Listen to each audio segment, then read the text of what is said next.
everybody, welcome to Keto-alicious. Today is day 23 and today I'm going to be making keto beef jerky.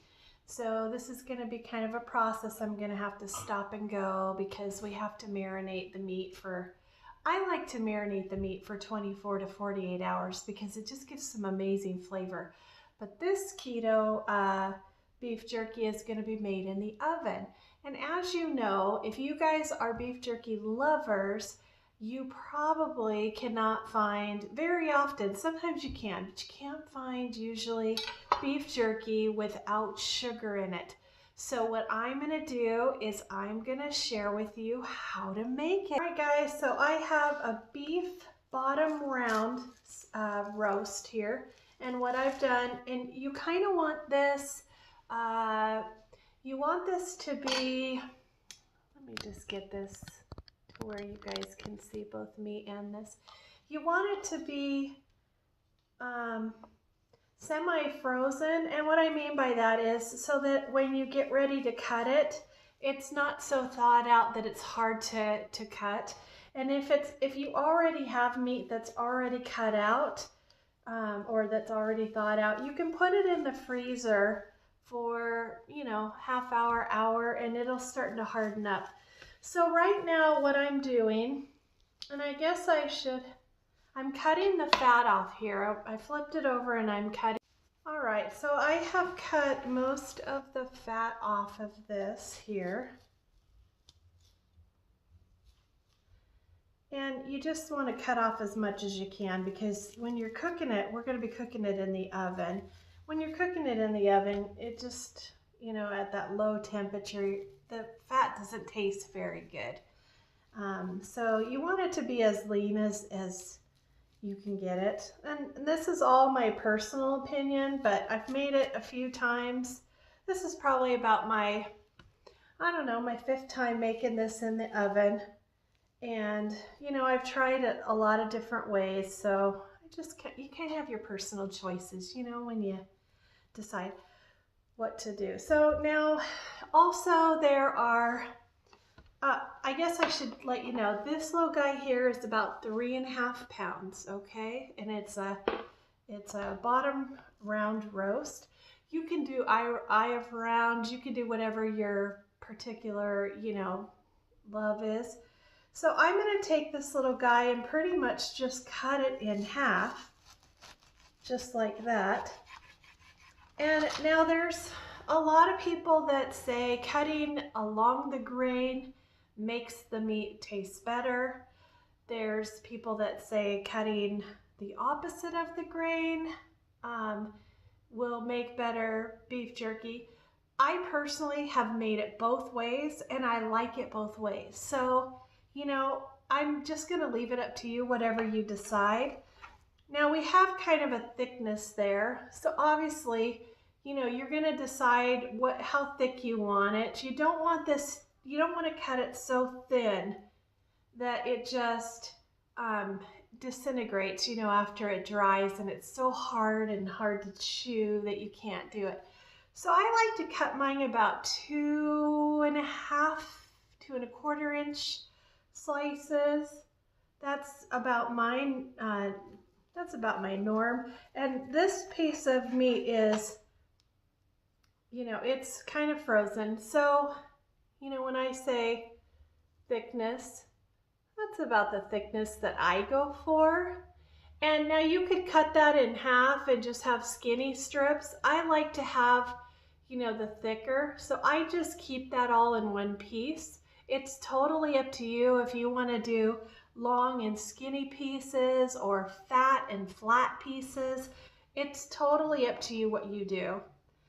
So I'm going to go ahead and take a moment here and cut the rest of these pretty much all the same. Now if you have a meat cutter, you could just slice that and have uniform pieces everywhere. I don't have one, so I just use the good old, measure with your eye thing. Okay, so I'm going to keep cutting these. All right, guys, so I have cut everything up, and as you can see, it's got pretty good thickness, about pieces like that. And they're, you know, some are bigger than others. You know, you try to keep them as close as you can, but you know, I'm not perfect. And it's not supposed to be for perfection. It's supposed to be for yummy anyway. All right, guys, so for the marinade, I am going to add kosher salt, which I will, kosher salt, I'm going to add about 2 teaspoons of this and just spread that over. And then I'm going to add some pepper. Now this has to, you know, I'm going to probably add just a little bit here, but also add it, we really like the pepper, so I'll probably add more on it as I'm hanging it before I hang it in the oven. All right, so this is liquid amino acids from Bragg's. Wonderful stuff. Love this stuff. And then I have 1/4 of a cup of Worcestershire sauce. I add that in there. And I'm adding a couple of teaspoons. Actually, I think I'm going to add a couple tablespoons of liquid smoke. I make it different every time because I like to try different things. And coconut vinegar. Now you can use apple cider vinegar. I like this coconut vinegar. I like to shake it up, and I like to put about, I don't know, I'm trying to guess, a teaspoon maybe, a little bit more than that. Now if it gets too bitter for you guys can add a little bit of swerve into it, and you'll know, you know, in a few hours you'll be able to check it and see. I like some spice, so I put some red pepper flakes in it, probably about 1/2 teaspoon. I do a little bit of garlic powder, depending on what you like, probably a teaspoon, teaspoon and a half, and some onion powder. And really, that's it. Then I just take a spoon and I stir it up in there. And then you can put this in baggies if you want to. But if you've got room in your fridge, what I would recommend is just covering this and keep it all together in a bigger bowl. And that way you can go back to it and you can continue to stir it if you want to. Or the baggies, you can just put them in the baggies. And actually you could maybe even fit all of this in one baggie and then keep all of the juices together.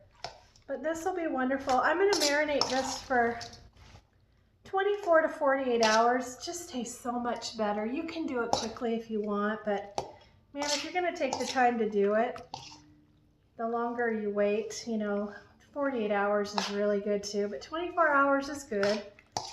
And then I'm going to show you how I put these on skewers and put these in the oven and let them just cook for a few hours or half of a day.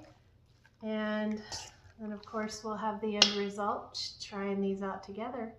All right guys, so I'm gonna let this marinate for a little bit. So I wanted to touch base. I know yesterday I had a video that I talked about friends coming and possibly going out to meals, and I was gonna be okay with whatever happened. So I just wanted to give you an update on that. We did go to one of my girlfriend's favorite Italian restaurants, and I did have chicken, and I took the vegetables instead of the noodles. However, you know, the tastes of creme brulee and try my pizza and here's my pasta dish, try that. So, you know, I got a lot more carbs yesterday than I wanted to, but I think I did really well. I think I gave myself that okay, that it was all right to go ahead and cheat if I wanted to. And I was feeling pretty good, and then we went to the movies. And the movies consisted of popcorn, cookies, potato chips, and candy bars. And yes, I had a taste and a lot of tastes of popcorn. Popcorn is my downfall. It's my favorite. So, and then I had probably a few more drinks, bottles or glasses of wine than I probably would have. So, again, as much as I've been sharing with you guys, the biggest challenge with excuse me, with losing weight is being hard on yourself. And so I'm not doing that. I've given that up. I'm not doing that anymore. I accepted that, yesterday may have been a hard time. And for food, you don't always have the best choices. And I feel like I'm pretty good with that, but also don't want to hurt any feelings either because they don't know I'm on keto yet. Excuse me. So, I feel like in the situation and the predicament and the people that I was with, I feel like I did very well. Now, there's going to be a time here in the near future that people are going to start noticing what I'm doing. And then that's when I'm just going to, I'm going to be fine in telling them. However, I just don't want to be that person jumping and telling people about me, me, me, me, me. I would rather hear about them. And so unless they ask, I just haven't. So, but that is not to say that, even though you're on the keto lifestyle, it doesn't mean you can't have, I don't know, popcorn, or you can't have, a non-keto bread or a non-keto pasta or rice once in a while. I mean, we are human and you have to allow yourself. It's the difference between allowing yourself and going overboard all the time and making excuses for yourself. Now that's a huge difference, and I don't feel like that's what I'm doing. And if you disagree with that, that's okay. You can, comment on it. But I think that just wanted to be very upfront and honest. So yesterday, I would not give you my menu plan day. I would not recommend that. But I am human. So, but today is a new day, and I started this morning with my lemon water, and I started with my good old coffee that I love. And if you guys have been on any of my other videos, my favorite is put some whipping cream or some heavy cream, about half of a tablespoon or a tablespoon, a little bit of cinnamon, a little bit of the Better Swerve from Now. I like the English toffee flavored stevia. And I put a little scoop of my native path, my collagen in there. And I love that stuff. And then my coffee. And that I have a cup or two until my main meal. And then I do my intermittent fasting by eating at 11 or 12 and stopping at 7 p.m. or 8 p.m. And that has served me very well. I haven't felt hungry.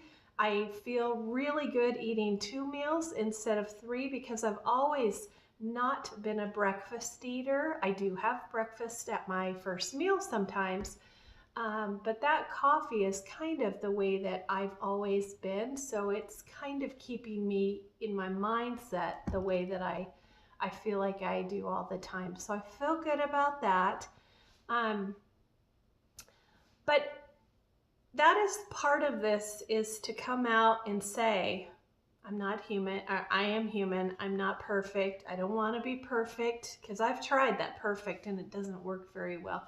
Because the only person that I disappoint is myself, and then I beat myself up, and then, then it goes downhill from there. And so that's not what I want to do anymore. That's not who I want to be anymore. And so I'm just allowing myself now to be able to be true. I'm old enough now. I'm being true to myself. I'm being true to others. And I feel really good about it. So anyway, I just wanted to take a moment and visit a little bit about that. I will be back here in a little bit with putting the meat on the skewers and sticking it in the oven so you can see exactly how I do it. And then we'll pull that meat out of the oven and we will just try it together, and I hope you guys try this recipe. It is amazing. All right, so I did put it in a bag, and it has been marinating. And of course there's some liquid in there. So what I've done is I've got a strainer with a bowl, and I'm just going to dump this out. And of course, discard this bag because you don't want to reuse that raw meat. Okay, and then what I do is you want to get all of the liquid out. So you want to make sure, and this is a process, because if you can get a lot of this liquid out, then this is the at least it'll dry faster, and it will not drip in the bottom of your oven. And I have put underneath of the burner in the oven, I have put Reynolds wrap in the bottom, and that just helps to catch any extra liquid, you know, because it'll catch it and it'll be wet down there, and it has a tendency to kind of seep a little bit. A lot less if you do this, but it's such an easy cleanup that way. If not, you're going to have all kinds of dried, crusted, liquid at the bottom of your pan or the bottom of your oven. Now this is pretty full here. What you typically want to do is maybe take half of this and put it in, which I may do. Let's see here. Let me grab another bowl real quick.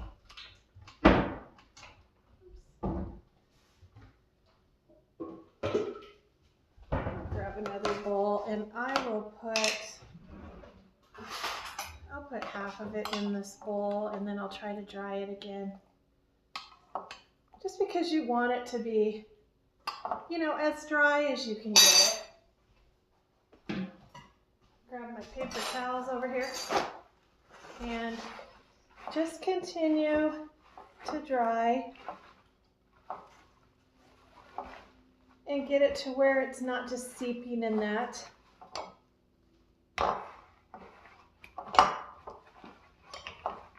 Okay, so that's a lot better.